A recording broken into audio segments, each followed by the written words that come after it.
नमस्कार दोस्तों, स्वागत है आपका स्टडी फॉर सिविल सर्विसेज में। वीडियो को पूरा देखिए। कोई भी आपका फीडबैक है, कोई सजेशन है, तुरंत वीडियो में कमेंट करके जरूर बताइए। अच्छा लगे तो वीडियो लाइक जरूर कर लीजिए और ऐसे वीडियो लगातार फ्री में पाने के लिए चैनल को तुरंत सब्सक्राइब कर लीजिए और बेल आइकन को जरूर टैप कर लीजिए ताकि आगे भी सारे वीडियो आपको मिलते रहे। यूट्यूब में फॉलो करते हैं तो प्लीज ये वाला फ्री टेलीग्राम चैनल जरूर ज्वाइन कर लीजिएगा। सारे नोटिफिकेशन, सारे अपडेट यहीं पे आते हैं, ध्यान रखिएगा। स्टडी फॉर सिविल सर्विसेज का कोई भी पेड ग्रुप अगर आपको ज्वाइन करना है तो सिर्फ 85648805309606089752386455 यही नंबर है हमारे, सिर्फ जहां पे कॉल या व्हाट्सएप कर सकते हैं। इंस्टाग्राम पे हमारा पेज जरूर फॉलो कर लीजिएगा, स्टडी फॉर सिविल .सर्विसेज है। ट्विटर पे हमको जरूर फॉलो कर लीजिएगा, @study for civils है। सारे क्वेश्चन अटेम्प्ट करिए और स्कोर अपना तुरंत कमेंट करके बताइए। दोस्तों नमस्कार, स्टडी फॉर सिविल सर्विसेज में आप सभी का स्वागत है। आरओ एआरओ जो एग्जामिनेशन आपका अपकमिंग है, पेड क्विज हम लोग लगातार देख रहे हैं। अगला वीडियो यहाँ पे देखेंगे। हमारे कोर्सेज इसके लिए चल रहे हैं। एडमिशन लेने के लिए नीचे डिस्क्रिप्शन बॉक्स में कॉन्टैक्ट डिटेल्स जो है उस पर आप कॉन्टैक्ट करिए, पूरी इन्फॉर्मेशन आपको वहाँ से मिल जाएगी। ठीक है, तो स्टार्ट करेंगे। चलिए अगला वीडियो देखते हैं। फर्स्ट क्वेश्चन के साथ पूछा गया आपसे कि मानव गुर्दे में यानी कि किडनी की बात हो रही है, उसमें आपने सुना होगा कि स्टोन हो जाता है। ठीक है, तो पथरी हिंदी में कहते हैं उसको, बनने के लिए निम्नलिखित में से क्या उत्तरदायी है। तो यहाँ पे जो ऑप्शंस लिखे हैं, ये बी विकल्प में कैल्शियम ऑक्सलेट है ना, इसकी वजह से जो फॉर्मेशन ऑफ स्टोन है किडनी में ये होता है। इसी के साथ ये भी याद रखिएगा कि जिन चीज़ों में, जैसे स्पेशली खाने की वस्तुओं में ऑक्सैलिक एसिड होता है, ठीक है, तो वो इनटेक करने से बचना चाहिए। वही आगे चल करके कैल्शियम ऑक्सलेट में जो आपको किडनी फॉर्मेशन कर रहा है। तो जैसे इसके एग्जांपल के तौर पे जो टमाटर होता है तो उसके जो बीज होते हैं उसमें पाया जाता है ऑक्सलेट, है ना। तो इसलिए कहा जाता है कि जो टमाटर के बीज हैं उसको अवॉइड करना चाहिए, नहीं खाना चाहिए। निम्नलिखित में से कौन सी मानव में यानी कि मानव शरीर में उत्सर्जन प्रणाली की निस्पंदन इकाई है। तो यहाँ पे फिल्ट्रेशन यूनिट एक्सक्रीटरी सिस्टम हमारा जो बॉडी का है, यानी कि किडनी में जो हमारा फिल्ट्रेशन का काम कर रहा है यूनिट, उसको बोलते हैं नेफ्रॉन, है ना, जो यूरिन के माध्यम से आपके जो अननेसेसरी प्रोडक्ट है बॉडी से उसको डिस्चार्ज करता है। नेफ्रॉन कहते हैं इसको, ऑप्शन ए।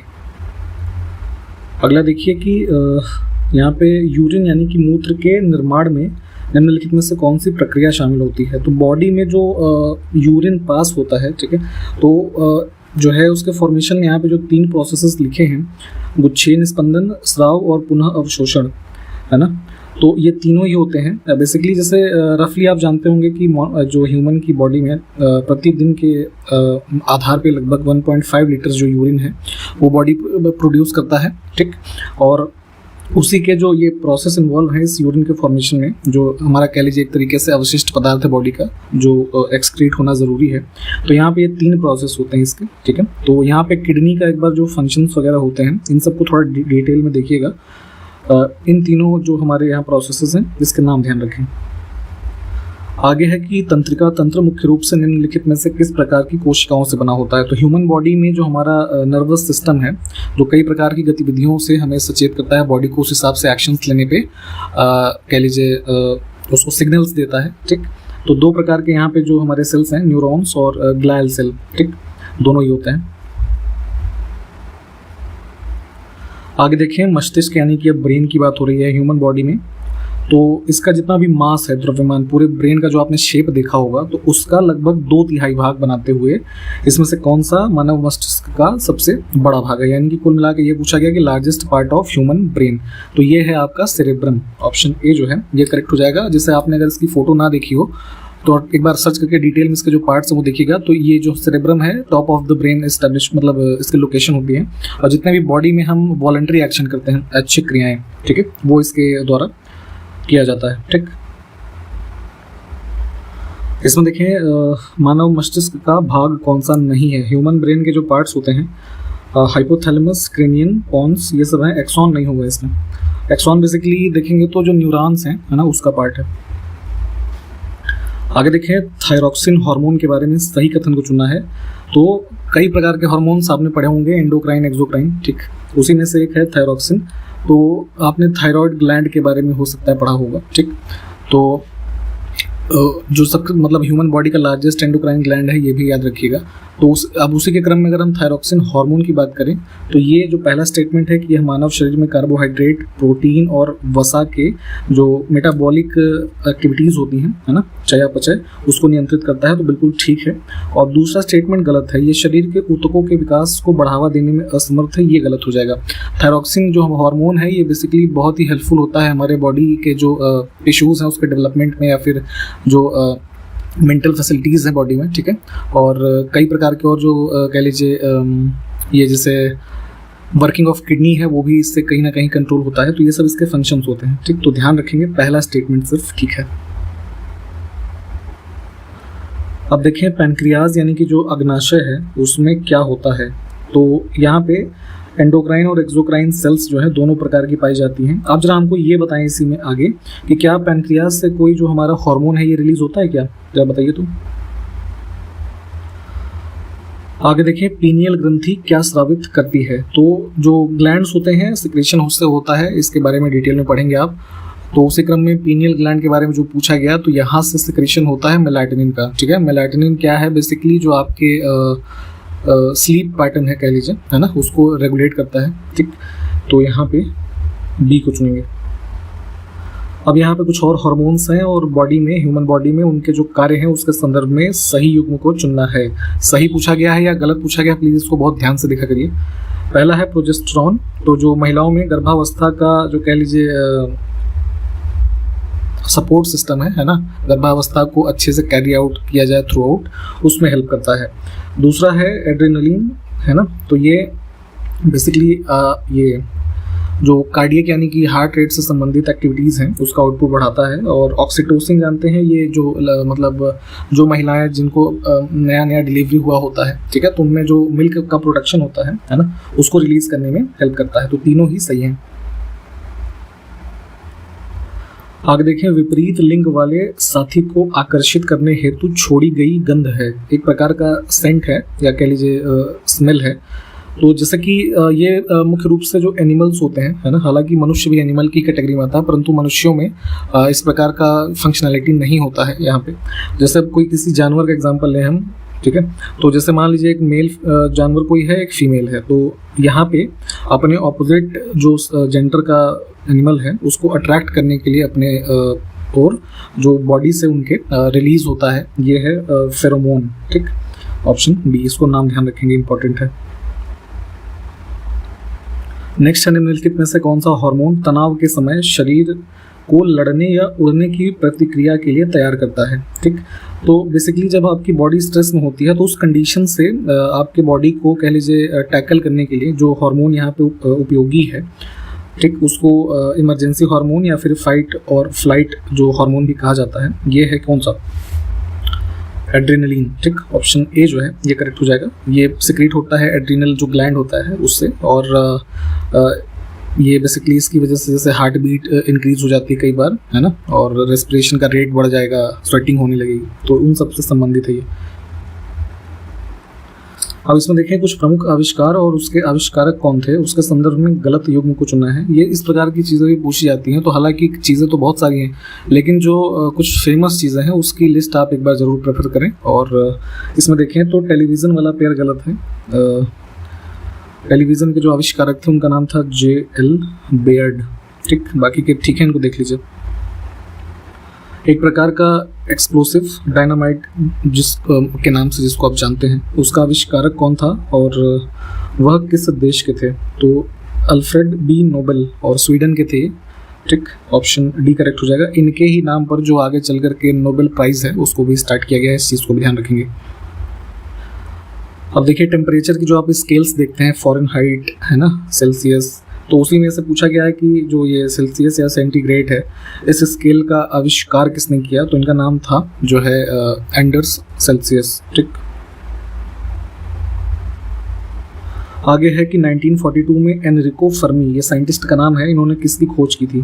तो एटॉमिक रिएक्टर। आगे देखिए पनडुब्बियाँ यानी कि जो सबमरीन्स होती हैं अंडर वाटर, जैसे आप देखते होंगे कि इंडियन नेवी वगैरह यूज़ करती हैं, ठीक। तो अब ये किस सिद्धांत पर, किस साइंटिफिक प्रिंसिपल पर वर्क करती हैं। तो फिजिक्स में आपने पढ़ा होगा आर्किमिडीज का जो लॉ है, ठीक है, फ्लोटेशन वाला, उसके कॉन्सेप्ट पे। हो सके तो इसके बारे में थोड़ा डिटेल में देख लीजिए। अब यहाँ पे कुछ स्टेटमेंट्स लिखे हैं केमिकल और फिजिकल चेंज के रेफरेंस में किसी सब्सटेंस के। तो देखिए कौन सा स्टेटमेंट गलत है ना। तो अब यहाँ पे जैसे अगर हम डी विकल्प को देखें तो chemical change is usually irreversible, यानी कि केमिकली कोई भी चीज़ में चेंज हो गया तो जाहिर सी बात है वो रिवर्स उसको आप पुरानी स्थिति में नहीं ला सकते। तो अगर ये स्टेटमेंट ठीक है तो दूसरा स्टेटमेंट यहीं पे अपने आप से गलत हो जाएगा, है ना, क्योंकि अगर कोई चीज़ इरिवर्सिबल है तो क्या होगा कि वो केमिकल चेंज परमानेंट नेचर का हो गया ना। तो यहाँ पे टेम्परेरी लिखा था कि रासायनिक परिवर्तन एक अस्थायी परिवर्तन है, तो ये गलत हो जाएगा। रासायनिक परिवर्तन एक प्रकार का स्थायी परिवर्तन होता है। बाकी की जो ये फिजिकल चेंजेस के बारे में 2 स्टेटमेंट है, दीज आर करेक्ट, इसको देख लीजिए। आगे देखें ली कर्बूजियर, है ना, एक आर्किटेक्ट थे काफ़ी फेमस। इनके स्थापत्य कार्य वाला विश्व धरोहर स्थल इसमें से कहाँ स्थित है? ठीक है, तो चंडीगढ़ में देखेंगे आप जो ये आपका कैपिटॉल कॉम्प्लेक्स जो यहाँ पे है, ठीक है, थोड़ा इसके बारे में पढ़िएगा। तो इसका जो कह लीजिए ये मतलब इसको पूरा प्लान करने के पीछे जो व्यक्ति थे वो यही थे, ली कर्बूजियर इनका नाम था। तो वही पूछा गया है, चंडीगढ़ में स्थित है। और चंडीगढ़ एज अ सिटी जो पूरा डेवलप किया गया या प्लान किया गया, डिज़ाइन किया गया, वो भी इन्हीं के द्वारा किया गया था। तो उसको ध्यान रखेंगे। और ये हमारा यूनेस्को का वर्ल्ड हेरिटेज साइट भी है जो यहाँ पे स्टेटमेंट में पूछा गया था। आगे देखें, यूरोपीय मानकों के आधार पर Bharat stage emission standards BSES इसको भारत में पेश किया गया। और वर्तमान में भारत में कौन सा चरण कार्यान्वयन में है? तो देखिए, आपने जो व्हीकल्स हैं जैसे कार वगैरह के पीछे आपने देखा होगा कि उस पर लिखा होता है कि फ्यूल कैटेगरी इसमें कौन सी है, तो भारत स्टेज करके, है ना, वर्तमान में देखेंगे तो 6 लिखा होता है। ठीक है, तो ये उसी की बात हो रही है। तो भारत स्टेज ये एमिशन स्टैंडर्ड्स इसकी बात है। तो इसके जो वर्तमान में जो फेज़ ये चल रहा है इंडिया में वो है 6th फेज़, यानी कि बी विकल्प। और इसकी इफेक्टिव डेट हो सके तो ध्यान रखेंगे। बेसिकली की जो हमारा क्लीन फ्यूल का कॉन्सेप्ट है डीजल और पेट्रोल का, उस पर स्विच करें हमारे व्हीकल्स को, क्योंकि जो ज़्यादा पुराने व्हीकल हो जाते हैं जैसे जो डीजल या पेट्रोल बेस हैं तो वो पोल्यूशन ज़्यादा करने लगते हैं। ठीक है, तो उसी को इंजन को मॉडिफाई करके तथा उसमें जो हम अगली सीरीज़ के ऑयल यूज़ करते हैं वो अच्छे हों और इन्वायरमेंटल इम्पैक्ट उसका कम हो, तो उसी के बारे में है ये। तो 6th फेज़ यहाँ पे चल रहा है और इसकी इफेक्टिव डेट जो है वो 1 अप्रैल 2020 से है। ठीक, इस डेट को ध्यान रखेंगे। नेक्स्ट है, राजस्थान राज्य का कौन सा पक्षी अभ्यारण्य विश्व धरोहर की सूची में शामिल है? तो यहाँ पे एक बार आप ये काम करिएगा कि जो यूनेस्को की वर्ल्ड हेरिटेज साइट्स है इंडिया में उसकी लिस्ट एक बार पूरी देखेंगे। उसी में जो यहाँ पे राजस्थान का बर्ड सेंचुरी है ये घाना पक्षी अभ्यारण्य जो है भरतपुर में। आगे देखें, बिजली संयंत्रों के द्वारा उत्पादित फ्लाई ऐश के संदर्भ में सही कथन को चुनें। तो फ्लाई ऐश टर्म को ध्यान रखेंगे। तो इसका उपयोग भवन निर्माण के लिए ईंटों के उत्पादन में किया जा सकता है। तो बेसिकली होता क्या है कि जैसे जो हमारे ये थर्मल पावर प्लांट जितने भी हैं, इलेक्ट्रिसिटी जैसे जो NTPC वाले हैं प्रोड्यूस करते हैं, तो वहाँ पे क्या होता है कि स्मोक के थ्रू फ्लाई ऐश का जो है प्रोडक्शन होता है। ठीक, तो इसको कलेक्ट करके जो हमारे ईंट भट्ठे होते हैं ना, तो जैसे ट्रेडिशनली उसको मिट्टी से हम यूज़ करते हैं ब्रिक्स बनाने के लिए, परंतु यहाँ पे फ्लाई ऐश को भी कलेक्ट करके उसको ब्रिक्स बनाया जा सकता है। तो ये स्टेटमेंट तो बिल्कुल ठीक है। दूसरे में लिखा है कि यह केवल सिलिकॉन डाइऑक्साइड और कैल्शियम ऑक्साइड से बना है और इसमें कोई जहरीला पदार्थ नहीं होता है। तो ये गलत हो जाएगा। कई प्रकार के टॉक्सिन्स इसमें अवेलेबल होते हैं जो कि हार्मफुल होते हैं। ठीक है, मतलब ह्यूमंस के लिए और एनवायरमेंटली भी। ठीक, तो इसलिए दूसरा स्टेटमेंट गलत होगा, सिर्फ पहला जो है वो ठीक है।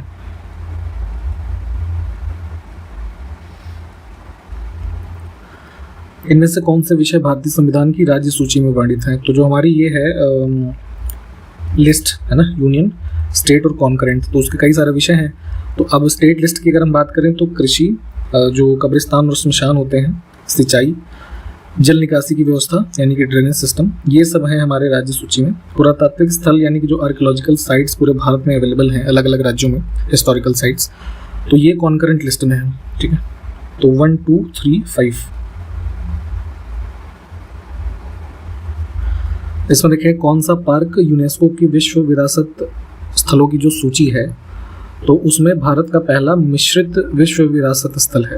तो इसमें एक जो है इस लिस्ट में मिक्स्ड साइट का जो है कैटेगरी होता है। तो उसमें जो डेजिग्नेट हुई थी भारत की पहली साइट ये थी कंचनजंगा नेशनल पार्क। ठीक, कहाँ पे है? जो सिक्किम में। तो इस विकल्प में है नहीं, तो नन ऑफ द एबव को चूज करेंगे। आगे देखें शेरशाह सूरी के बारे में, इसमें से कौन सा कथन सही है? तो शेरशाह सूरी का जन्म देखिए हुआ था 1472 AD में। ठीक, इस वर्ष को ध्यान रखेंगे। और अगर इसके शासनकाल की बात करें जो मुख्य रूप से सू डायनेस्टी के बारे में आप देखते हैं 1540 से 1545 के मध्य। ठीक, 1545 में इसकी मृत्यु हो जाती है। तो कई सारे इसने अपने देखेंगे काल में रिफॉर्म्स किए। उसी क्रम में यहाँ जो 2 स्टेटमेंट लिखे हैं कि जो बाट और माप का कॉन्सेप्ट था उस समय, उसका जो स्टैंडर्डाइजेशन होता है, मानकीकरण, उसके प्रयास किए इसने, ताकि जो ये माप वगैरह है वो सही हो सके चीज़ों की। और उसके साम्राज्य में जो भी गुड्स होते थे यानी कि माल पर केवल 2 बार इसमें सीमा शुल्क लगता था। एक पहला जहाँ पे वो किसी स्थान में प्रवेश कर रहा है और दूसरा जो वो बिक्री हो रही है उस समय। ठीक, तो दोनों स्टेटमेंट इसमें ठीक है। इन चीज़ों के बारे में थोड़ा डिटेल में पढ़िएगा। आगे देखिए, निम्नलिखित में से किसको ग्रैंड ट्रंक रोड के निर्माण का श्रेय दिया जाता है? तो जीटी रोड कहा जाता था बेसिकली, शेर शाह सूरी ने ही बनवाया था। ये वर्तमान पाकिस्तान में जो लाहौर है वहाँ से लेकर के इधर बंगाल तक जो है एक रोड बनाई गई। ठीक, इसको सड़क ए आजम भी कहा जाता था। ठीक, और वर्तमान में जीटी रोड के नाम से भी जानते हैं। अच्छा, आप हमको ये बताएं कि अब ये जो है नेशनल हाईवे नंबरिंग इसको कुछ दी गई है, तो ये कौन सा नंबर का नेशनल हाईवे है? आगे है, शेर शाह सूरी या शेर खान का वास्तविक नाम क्या था? तो 2 नाम तो यहीं आपको मिल गए। ठीक, इसका मूल नाम था, जैसे कि जो जन्म के समय कह लीजिए होता है, उसका नाम था फरीद, ऑप्शन सी। और एक बड़ा फेमस इसका टाइटल है, कह लीजिए, इसको चालाक अफगान की संज्ञा दी थी बाबर ने। ठीक, आगे है, निम्नलिखित में से कौन तारीख ए शेर शाही, ये पुस्तक का नाम है, इसके लेखक थे? तो ये पब्लिश हुई थी अराउंड 1580 में। अब्बास खान सरवानी की पुस्तक है और इस पुस्तक में जो है शेर शाह सूरी के बारे में जो उसकी पूरी हिस्ट्री है ना, उसके बारे में डिटेल दिया गया है। आगे है, शेर शाह सूरी के द्वारा पेश किए गए चांदी के सिक्के को क्या कहा जाता था? तो देखेंगे ये शेर शाह के टाइम पीरियड में सिल्वर कॉइन्स इंट्रोड्यूस किए गए और यहीं पे इनको पहली बार जो है रुपया कहा गया। जो वर्तमान में आप रुपया टर्म यूज़ करते हैं, यहीं से इसकी उत्पत्ति है, विकल्प सी। अगला है, शेर शाह सूरी का अंतिम अभियान इसमें से किसके शासक के खिलाफ था? तो अभी हमने ऊपर बताया था आपको कि 1545 में इसकी डेथ हुई थी।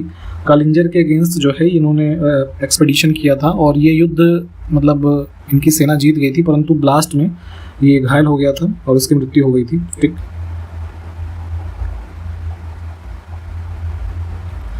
निम्नलिखित में से किसने शेर शाह सूरी को उस्ताद ए बादशाहन कहा था? ये टाइटल ध्यान दीजिएगा, जो शासकों को दी गई हैं, पूछी जाती हैं अक्सर।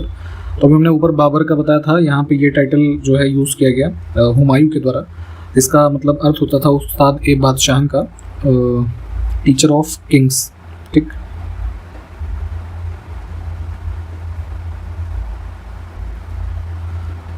भारतीय महिमा के अंतिम सूर्य शब्द का उपयोग जो है इसमें से किसके लिए किया गया है?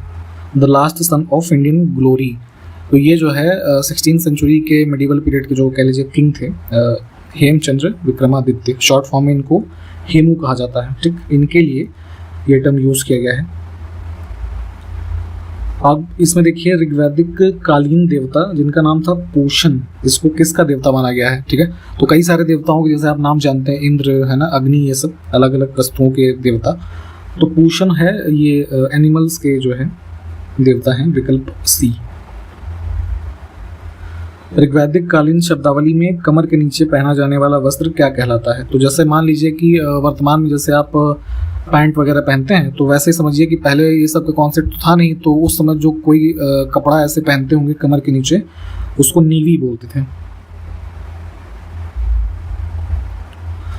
अब देखिए, सबसे ओल्डेस्ट वेद है ऋग्वेद हमारा, और उसमें 10 मंडल हैं। ठीक, तो पार्ट्स के रूप में आप इसको समझ सकते हैं। तो उसके रचयिता के संदर्भ में गलत युग्म को चुनना है, देख लेते हैं।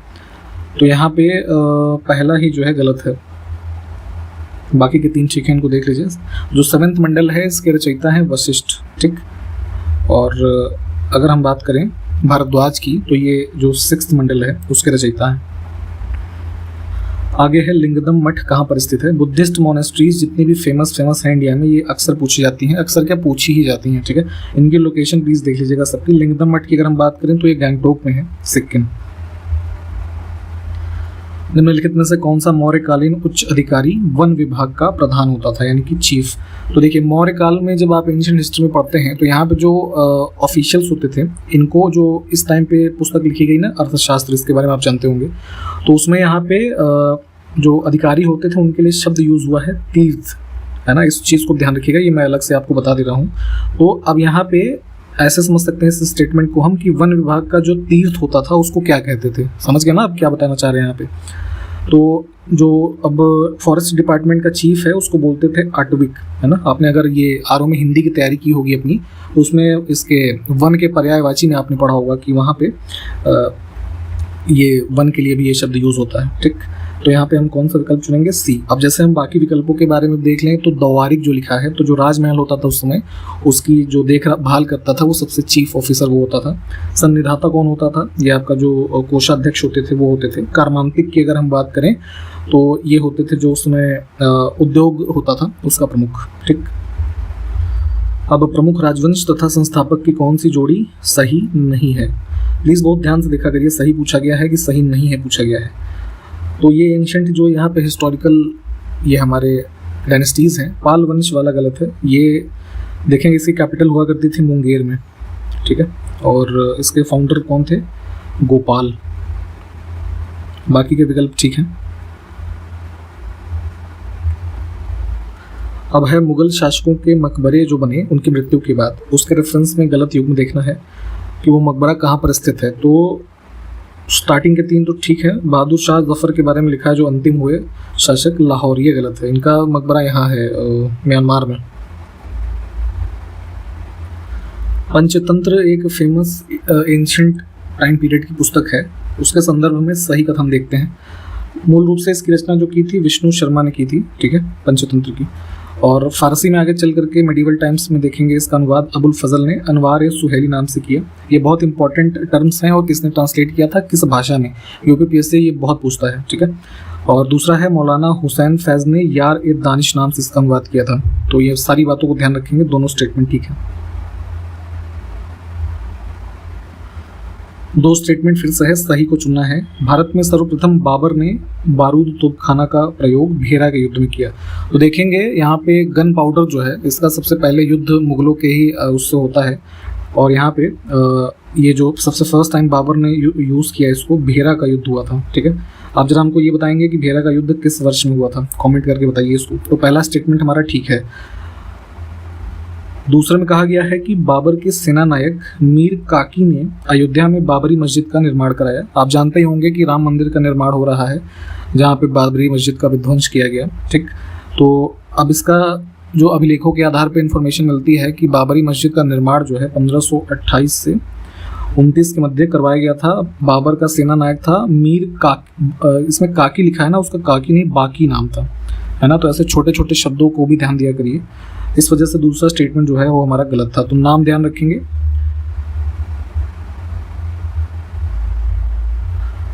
मुगल शासक इसमें से कौन सा था जिसको उसकी शानदार जीवन शैली के कारण रंगीला की उपाधि दी गई थी? काफी कलरफुल और लग्जूरियस लाइफ जीते थे मोहम्मद शाह।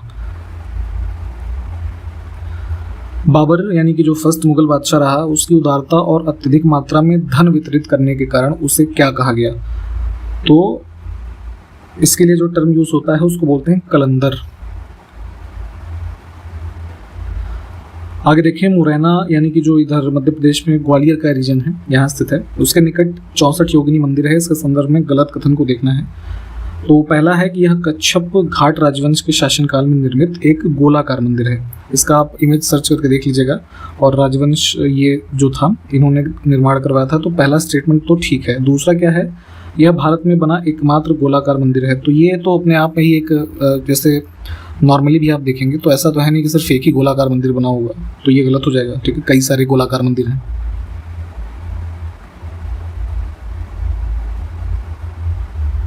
सिंधु घाटी सभ्यता का निम्नलिखित में से कौन सा स्थल सिंधु नदी के तट पर स्थित नहीं है? ठीक, तो इंडस रिवर के आप किनारे देखेंगे पड़ने वाले जो स्थल हैं, कोट दीजी, मोहनजोदड़ो, चनहुदड़ो, पाकिस्तान के सब जो ये स्थल हैं, ये सब इंडस के कोस्ट पे हैं। परंतु जो रोपड़ है ये इंडिया का जो पंजाब स्टेट है वहाँ स्थित है। तो यहाँ पे कौन सी नदी है? सतलज, ठीक। और इसके जो उत्खनन करता थे कौन थे? यज्ञदत्त शर्मा, इनका नाम भी ध्यान रखिएगा, ठीक। तो बी विकल्प हमारा करेक्ट हो जाएगा। और इसी प्रश्न के साथ समाप्त करेंगे इस वीडियो को भी। सारे क्वेश्चंस जो बताए गए हैं प्लीज उसको सर्च करके या मैप में वाले जो होंगे वो देख लीजिएगा, और जो क्वेश्चंस पूछे गए उसको कमेंट करके बताइए। इससे हमें आगे और बेहतर करने का एक उत्साह मिलता है, ठीक। तो इन्हीं सब बातों के साथ अगले वीडियो में मिलेंगे आपसे। तब तक के लिए नमस्कार, जय हिंद।